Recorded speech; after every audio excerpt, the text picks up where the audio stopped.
Madame, Monsieur, bonjour et bienvenue sur le plateau de la vie des diocèses. Nous accueillons aujourd'hui le tout jeune évêque de la capitale de la bande dessinée, Angoulême. Mais ça, c'est récent sur l'échelle du diocèse d'Angoulême. Monseigneur Hervé Gosselin, bonjour. Bonjour. Voilà, c'est votre première visite sur le plateau de la vie des diocèses.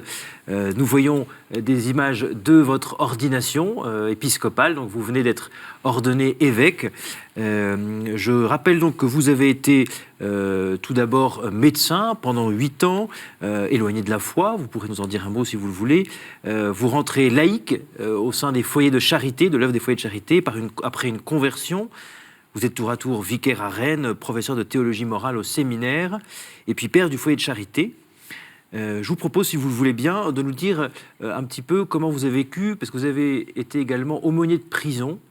Et du coup, ça m'a interloqué. Comment avez-vous vécu ce ministère au sein des prisons ? Alors, c'est un ministère que j'avais en plus et de la paroisse et après du séminaire. Mais c'est vraiment un ministère, je crois, qui m'a beaucoup forgé. Je crois que j'ai appris vraiment à être prêtre aussi, je l'ai dit, dans cet endroit où il y a vraiment une proximité très forte avec une souffrance humaine. Pourtant, j'en avais connu en étant médecin. Mais là, à la prison, il y a vraiment un exposé de toute la détresse, je crois, d'une société et de l'homme. Et j'ai beaucoup à la fois apprécié et été, je crois, marqué par ce ministère d'aumônier de prison. Nous saluons d'ailleurs à la maison d'arrêt. À la maison d'arrêt de Rennes, du coup. Oui. Nous saluons les détenus qui nous regardent en ce moment sur KTO.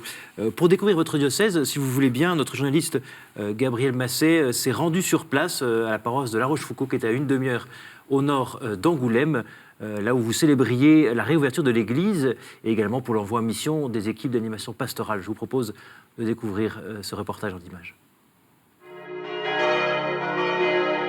Le dimanche 26 février dernier, les cloches de l'église Saint-Cybard sonnaient de nouveau à La Rochefoucauld. Après 5 mois de restauration, les murs que le temps avait noircis ont enfin retrouvé leur couleur d'origine et les portes ont été réouvertes officiellement en présence de Monseigneur Gosselin, évêque d'Angoulême. Pour l'événement, les fidèles de la paroisse sont venus en nombre. J'ai une bonne nouvelle pour vous, très bonne nouvelle. D'abord parce que c'est une église magnifique, va vous aider à prier.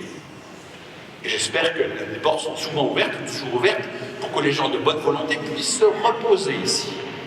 Et que dans la beauté des lieux, eh bien, l'esprit puisse se reposer, s'ouvrir.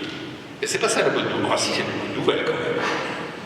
La bonne nouvelle, c'est qu'il y a des frères et sœurs qui vont s'engager dans les EAP. Cette messe est en fait un double événement puisqu'elle marque l'envoi des nouvelles équipes d'animation pastorale de la paroisse, les EAP, qui reçoivent la mission d'assister les prêtres dans leur charge.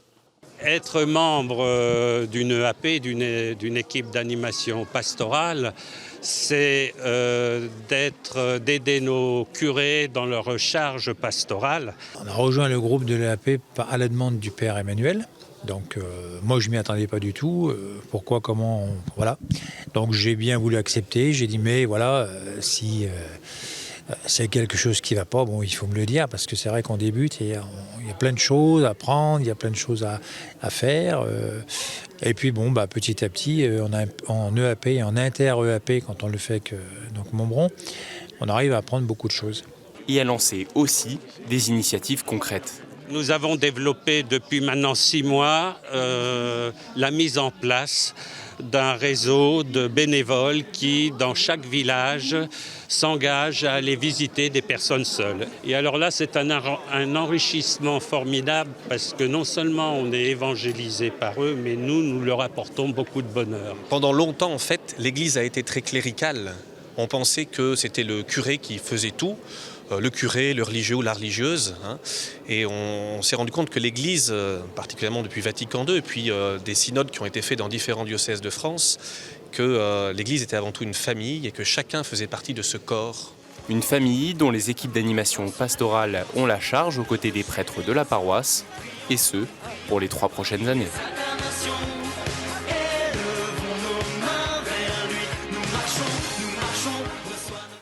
Monseigneur, on vous voit souvent danser. J'aime bien danser en fait, oui, j'ai gardé un petit peu ce goût. Je danse moins bien qu'avant quand même. Oui.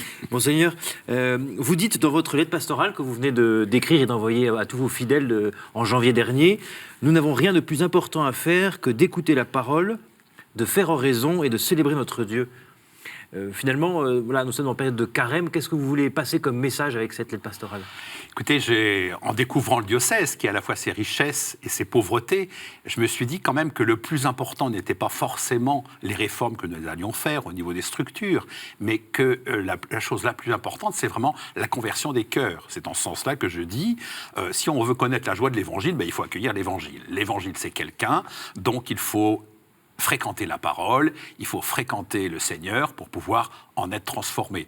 En ce sens-là, je crois que la prière personnelle, mais aussi la prière communautaire, est essentielle pour le dynamisme nouveau de l'Église. Donc vous invitez vraiment spécifiquement tous les fidèles à pratiquer la lectio divina, donc la lecture de la parole de Dieu, l'oraison et la célébration. Tout à fait. Donc, on est vraiment dans la dynamique du carême, on y est en ce moment, et de se dire, prière, partage, jeûne, de se dire, c'est vraiment l'être profond qui doit être illuminé, qui doit être purifié, et à ce moment-là, véritablement, les structures vont pouvoir servir la dynamique d'évangélisation. Mais je crois que on met la priorité, là, sur la conversion. Et c'est du coup ces priorités que vous vous êtes données en arrivant à Angoulême.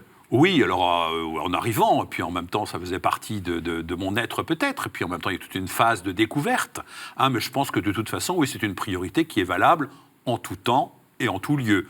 Et je pense qu'avant moi, également, c'était bien le cas, et que je le rappelle simplement dans ma lettre, de se dire, il n'y a rien de plus important que d'écouter la parole de Dieu, que de fréquenter les sacrements, que d'être ensemble, et ensuite de pouvoir recevoir la mission, et cette mission également qui nous pousse, parce que nous nous sentons faibles, à revenir toujours sur l'essentiel, donc retour au centre. Et si on ne le fait pas, qu'est-ce qui arrive ?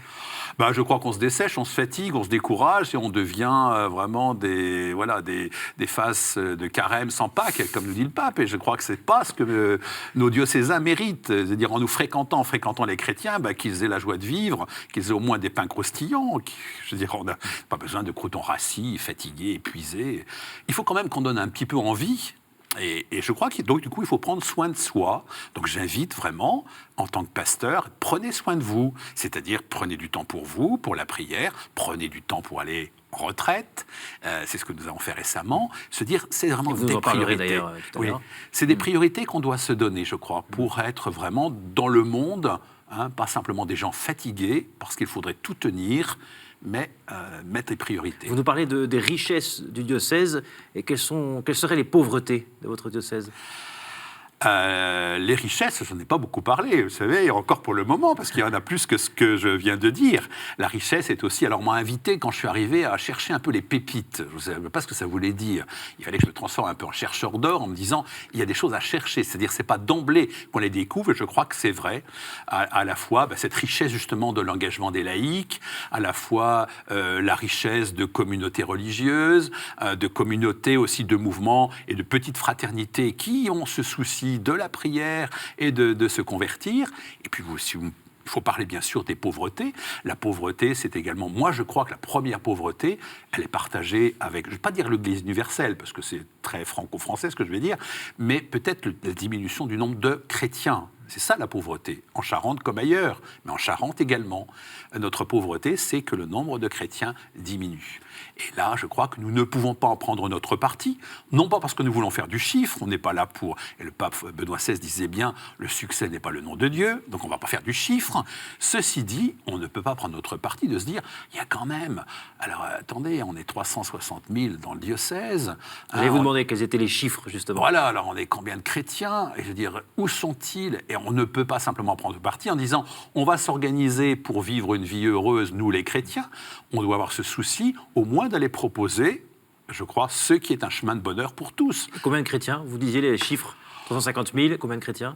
Je ne sais pas, alors après ça dépend si vous considérez ceux qui sont baptisés, ceux qui vont à la messe régulièrement, ceux qui vont simplement pour Pâques ou la Toussaint. Je crois qu'il faut pas, je préfère ne pas savoir. Je veux dire, les chiffres, forcément, c'est les chiffres nationaux qui pourraient nous orienter. Est-ce qu'il y a 10% de gens qui se diraient vraiment chrétiens ? Et dans la pratique, est-ce que c'est 2-3% ? Voilà, c'est un peu... Mais je crois que justement, c'est se dire la pauvreté, c'est celle-là quand même. Et de se dire, là, il y a quelque chose qui nous stimule et qui va nous stimuler. Monseigneur, dans votre lettre pastorale, vous parlez de changement de structure des territoires. Est-ce que c'est une prévision ? Ah oui, là, je crois que c'est vraiment une prévision, parce qu'on sait bien, justement, donc là, actuellement, il y a 53 paroisses, il y a 440 superbes églises romanes, pour la grande majorité. Il y a des églises magnifiques, mais enfin 440 quand même. Donc il est hors de question que les 45 prêtres en activité et en responsabilité puissent, je veux dire, desservir tous ces lieux. Donc forcément, il y a, si nous ne voulons pas que les ministres ressemblent à des ministres fatigués, épuisés, qui n'ont pas envie, comme on le disait tout à l'heure. D'où, effectivement, on est obligé d'avoir cette réforme des structures, mais pas de réforme de structure sans, effectivement, dynamisme intérieur. Donc, on soigne le dynamisme intérieur, à ce moment-là, mais les réformes ne vont rien arranger. Ce n'est pas une solution, c'est juste une adaptation, changement de structure, et ça ne nous donnera pas la joie de vivre, ça ne nous donnera pas la joie d'être chrétien, ça ne nous mettra pas dans une dynamique d'évangélisation s'il n'y a pas une conversion du cœur. Donc, la réforme, elle est essentielle, mais pas sans dynamisme intérieur. Vous parlez dans votre lettre pastorale également d'un nouveau service d'évocation, c'est-à-dire c'est-à-dire qu'on veut aussi permettre la véritable pastorale d'évocation, ça doit aussi s'intéresser à la vocation de tous, je pense. Donc, ce qui m'intéresse avant tout, c'est la vocation de baptiser. C'est-à-dire permettre aux baptisés de développer ce qu'ils ont reçu au jour de leur baptême. Ça, c'est fondamental et c'est ce qui doit, je veux dire, couvrir toute notre dynamique pastorale. Ce n'est pas uniquement la question des vocations religieuses et sacerdotales. C'est aussi la question, évidemment, des vocations de prêtres, de religieux et de religieuses, qui sont là comme pour servir le peuple de Dieu, le servir pour lui permettre, effectivement, d'assumer sa vocation.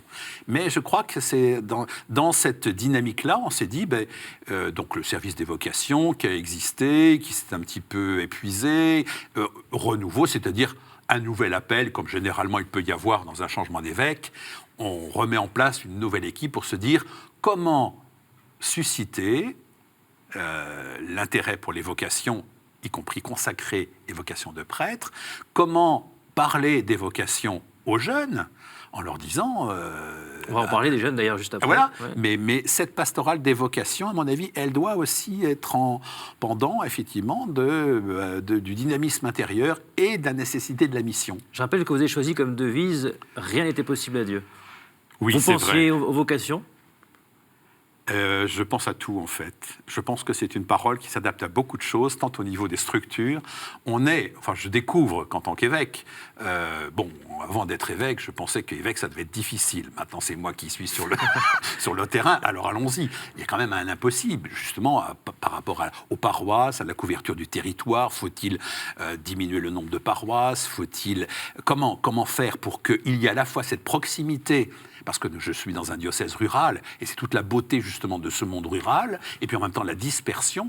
Comment faire pour être proche des gens, et comment faire pour que justement il y ait ce rassemblement ? Eh bien, c'est impossible.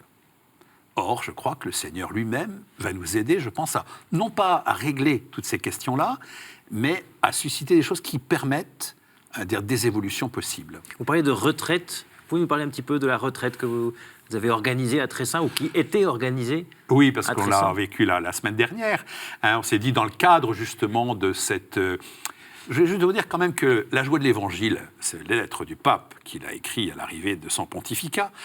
Il a dit que ça avait une valeur programmatique pour son pontificat. Et il a dit que les diocèses reçoivent cette lettre. Alors pour moi, c'était assez simple de me dire, je suis tout à fait en phase avec ce que découvre dans la joie de l'Évangile. Moi, je veux aussi que la joie de l'Évangile serve comme notre programme. Donc nous n'avons pas d'autre programme que le programme de l'Église universelle. Et dans le cadre de ce programme de la vie de l'Église universelle, cette volonté, comme je le disais, de conversion. Donc l'important d'une retraite, et puis alors ça n'a pas été une retraite un peu spéciale quand même, il faut reconnaître. L'année dernière, à la demande des prêtres, on s'est dit pourquoi ne pas organiser une retraite, et je proposais que ce soit aussi avec des laïcs. Donc retraite, prêtres, laïcs ensemble, car je crois qu'il y a quelque chose là qui se joue pour l'avenir des diocèses. Comment collaborer davantage prêtres laïcs en respectant nos différences, mais en étant beaucoup plus collaboratifs, en étant vraiment des partenaires, avec des spécificités, mais vraiment... Ça permet de sortir de l'église cléricale dont parlait le Père Granger tout à l'heure. Tout à fait. Et puis la vocation des baptisés. Et ce n'est pas parce qu'il n'y a pas assez de prêtres. Ça peut être une opportunité, parfois, le manque de prêtres, pour laisser la place aux laïcs. Je dis, c'est pas pour ça aussi qu'on n'a pas besoin de prêtres. Il ne faut pas se tromper. Mais ceci dit, je crois que c'est une opportunité pour permettre effectivement aux baptisés d'aller beaucoup plus loin dans ce que le Seigneur leur demande de vivre. Et vraiment, ils sont prêtres, prophètes et rois. Et nous sommes prêtres, ministres, afin de permettre au peuple de Dieu de développer tous les talents qu'ils ont reçus. Et je crois que prêtres et laïcs ensemble, c'est là où il y a véritablement une fécondité possible.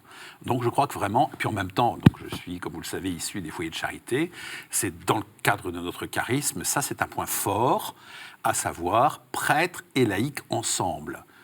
C'est ce que vous voulez du coup proposer pour le diocèse d'Angoulême. Voilà. Quand le Seigneur disait à Marthe, Robin, tu ne pourras rien faire sans lui, Père Finet, le prêtre. Mais lui, le prêtre, ne pourra rien faire sans toi. Pourtant, on sait que c'est très complexe, c'est sensible comme question, la relation des prêtres et des laïcs. Eh oui, mais c'est ça qu'il faut soigner. C'est ça qu'il faut soigner. Et là, il y a une très belle lettre. Et comment ça va se passer concrètement pour le diocèse ? Voilà, on est partis en retraite ensemble et ça s'est bien passé. On a partagé nos pique-niques et puis on s'est mis en silence ensemble à l'écoute de la parole de Dieu. Et je crois que de vivre des choses ensemble, c'est fondamental. Et la structure de l'Église, c'est aussi d'être ensemble pour annoncer l'Évangile. Donc il y a la totalité du peuple de Dieu, il y a quelques-uns qui sont appelés pour remplir des services, pour participer à des conseils. Il y en a un qui va être au service de l'unité, c'est valable au niveau de l'Église universelle, pape, évêque, diocèse. Voilà, c'est valable dans un diocèse, un évêque, des conseils, un presbytérium et tout le peuple de Dieu. Et dans la paroisse, c'est pareil, il y a un curé, des conseils et tout le peuple de Dieu.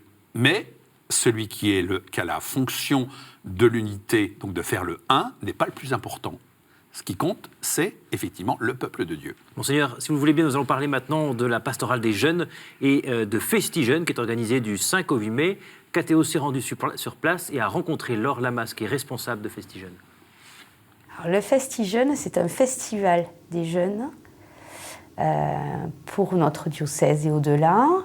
Un FestiJeunes, c'est donc festival des jeunes, mais un festival qui porte la tradition de pèlerinage de notre diocèse, donc une dimension spirituelle assez affirmée, et qui se veut à la fois un festival de musique, de créativité, mais aussi un lieu de rencontre et d'approfondissement de ces questions de foi et de ces questions de société que peuvent se poser les jeunes. Le festival se prépare depuis 2 ans déjà, donc il faut avoir conscience de ça, c'est que c'était une longue aventure. Alors bien sûr, les premiers points qui ont été résolus, c'est trouver un lieu d'accueil pour le festival, trouver des groupes de musique qui ont envie de se produire au cours de la grande veillée du dimanche soir. Et puis de trouver aussi un thème, donc ce thème c'est que tous soient un, en référence à la prière sacerdotale de Jésus dans l'évangile de Saint Jean. La veillée du dimanche soir, c'est une veillée qui sera donc animée par en particulier 2 groupes de pop louanges. Alors le groupe Push, qui est un groupe suisse, donc déjà de notoriété internationale, et puis un groupe plus local, constitué de jeunes issus de Barbezieux et Cognac, donc ce sont 2 petites villes de Charente, qui sont actuellement étudiants, qui sont allés l'année dernière se former auprès du groupe Glorious à Lyon. L'idée, c'est quand même de faire la fête et d'être heureux ensemble. Seigneur, les jeunes comme avenir de l'Église, ça faisait longtemps qu'il n'y a pas eu d'événements organisés dans le diocèse. Oui, ça fait longtemps, et comme vous le voyez, ce FestiJeunes a été décidé bien avant que j'arrive, donc je profite de cet élan et de ce rassemblement qui aura donc lieu au mois de mai, comme un temps fort, à la fois pour les jeunes, ça durera 3 jours. Ça dépasse quand même largement aussi le cadre de notre diocèse, d'abord parce que Barbezieux se trouve au sud, et donc d'autres diocèses peuvent être intéressés. Je crois que c'est vraiment très important, parce qu'un diocèse n'est jamais isolé. Ça, je crois que travailler en province, travailler en région, c'est important. Et puis que les jeunes ont besoin, c'est un peu dans l'esprit des JMJ, vous voyez. Donc à la fois cet enseignement et puis l'idée de fête, les jeunes aiment ça et nous aussi. Donc on veut vraiment que ce soit un événement qui soit important pour eux. Et puis ce sera un événement diocésain puisque le dimanche, tous les diocésains sont invités à se rassembler pour la messe autour des jeunes, donc invités par les jeunes. Nous nous retrouverons tous pour une messe, festive bien sûr, et solennelle, au cours duquel le sacrement de confirmation sera donné à ceux qui le désirent, et les jeunes, mais aussi les plus âgés. Et au cours de cette messe, également en fin d'Eucharistie, il y aura la consécration du diocèse à la Vierge Marie. Quelques jours de Notre-Dame de Fatima. J'allais vous demander d'ailleurs, vous allez fêter à l'occasion des 100 ans de l'apparition de la Sainte Vierge à Fatima, des apparitions à Fatima. Vous avez le désir de consacrer le diocèse à la Sainte Vierge. Voilà, alors le 13 mai, il y aura dans Angoulême, comme tous les ans, mais de manière plus solennelle encore, un événement organisé par les Portugais eux-mêmes, mais qui invite très largement, bien sûr, tous les diocésains et tous les groupes de prière mariale. Et puis, en même temps, donc, quelques jours auparavant, puisque c'est le dimanche précédent, eh bien, on a choisi, puisque c'est le rassemblement diocésain, à la fin de l'Eucharistie, on se consacrera le diocèse à la Vierge Marie, Notre-Dame de Fatima, mais enfin c'est la même que Notre-Dame de Lourdes, mais qu'en même temps, le centenaire de Notre-Dame de Fatima nous invite vraiment à ce temps de prière. Bon, j'avais une question plus large sur le diocèse. Quand vous êtes arrivé dans le diocèse, quels étaient les indicateurs que vous avez regardés en premier ? Quels étaient les indicateurs que j'ai regardés en premier ? Ça a été d'abord la configuration un petit peu du territoire, des villes de plus ou moins grande importance. Ça a été aussi à la fois l'économie, voir qu'est-ce qui faisait que c'était possible de vivre en Charente. Il y a le cognac, il y a beaucoup de choses, de belles choses. Il y a l'élevage, il y a etc. Et puis, bien sûr, au niveau de la structure même de l'Église, alors, je suis héritier, je suis le 83e évêque d'Angoulême, donc c'est une grande tradition. Donc, il faut s'inscrire dans cette tradition, il faut connaître un peu mieux l'histoire de ce diocèse pour à la fois prendre l'héritage et puis continuer, et puis en même temps, non pas faire des ruptures, mais si nous voulons être fidèles, ça c'est pour moi le bon sens de la tradition, si nous voulons être fidèles, il faut savoir aussi renouveler sans cesse à la fois les structures pour les adapter, comme on le disait tout à l'heure, à la fois d'être fidèle aux appels. Donc il y a quelques jours, au premier dimanche de Carême, nous avons fait l'appel décisif des catéchumènes, il y en avait 26 dans le diocèse. Et je crois que c'est un bel encouragement en se disant il faut que nous puissions tous annoncer l'Évangile et penser que c'est une voie de bonheur pour notre société aujourd'hui. Monseigneur, et les finances ? Les finances, c'est pas très brillant, mais en même temps, je crois que ça va avec aussi cette diminution aussi du nombre de chrétiens. C'est un souci, mais pas un souci majeur, parce que je pense que quand on va retrouver cette vitalité, quand on va... je pense que les sous vont venir. Enfin, ça, rien n'est impossible à Dieu. Donc, voilà. Donc, en même temps, il y a à la fois une préoccupation réelle et puis en même temps, beaucoup d'espérance. Quelle est votre prière pour le carême ? Quelle est ma prière ? Ma prière, c'est justement qu'on soit capable d'accueillir à Pâques la présence du ressuscité. Parce que je pense que vraiment, y compris dans l'Église, peut-être moi aussi dans ma conversion personnelle, on vit comme si Jésus n'était pas là, quoi. Tu étais avec moi, je n'étais pas avec toi, dit saint Augustin. C'est une phrase qui m'habite beaucoup en ce moment.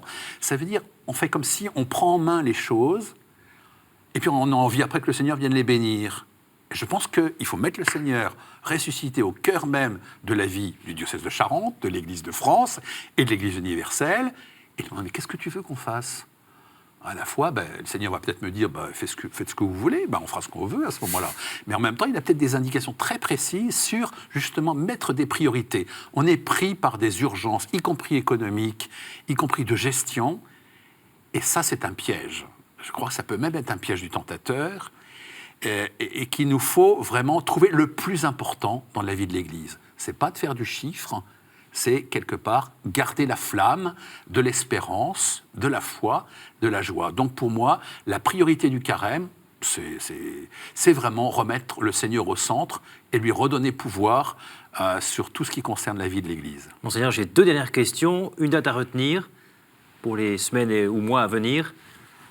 Écoutez, rendez-vous à Barbezieux. Si vous ne connaissez pas Barbezieux, venez à Barbezieux. En particulier pour les jeunes, donc du 5 au 8. Pour les plus âgés, la messe du 7 dans l'après-midi. Voilà, c'est une date importante. Là, on est tous fixés maintenant sur cette date-là, à quelques jours de la Pentecôte. On espère bien que ce sera une effusion de l'Esprit sur toute notre Église. Et un lieu où vous aimez prier, vous ressourcer ? à un lieu, je crois que, je ne vais peut-être pas vous répondre vraiment à votre question, mais toutes ces belles petites églises, pour moi, c'est les églises de Charente, le lieu où j'aime me poser quand j'y vais, de pouvoir profiter de ces lieux-là, qui sont vraiment des lieux de méditation, de prière. On retrouve justement sa richesse de notre tradition, et puis en même temps, cette invitation et cet appel à faire vivre ces lieux. Monseigneur, merci beaucoup d'être venu sur le plateau de la vie diocèse pour la première fois. Bon retour à Angoulême, dans votre diocèse. Vous pouvez retrouver toute l'actualité du diocèse d'Angoulême sur leur site internet. Vous pouvez retrouver cette émission et toutes les autres de la vie des diocèses sur ktotv.com et sur les réseaux sociaux. Je vous souhaite un bon carême et à la semaine prochaine.